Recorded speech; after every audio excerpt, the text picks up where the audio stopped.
जो आज कांग्रेस का मन से जो बात बोला गया है कि शिवसागर को धुबुरी बनाऊंगा, तिनसुकिया को धुबुरी बनाऊंगा, मतलब खुले आम वो लोगों ने बोला है कि हम बांग्लादेशी मियाँ को लाऊंगा और शिवसागर और तिनसुकिया को भी मियाँ लैंड बनाऊंगा।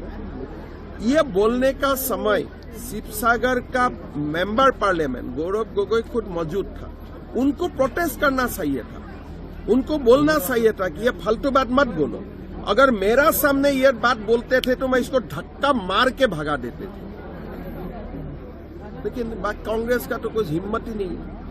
यही सबसे बड़ा विडंबना है। मेरा पिताजी का नाम है कैलाशनाथ शर्मा, माँ का नाम है मीनालिनी देवी। और क्यों मैं हु इज हिमंत बिश्व शर्मा, इतना तकलीफ करने का क्या जरूरत है?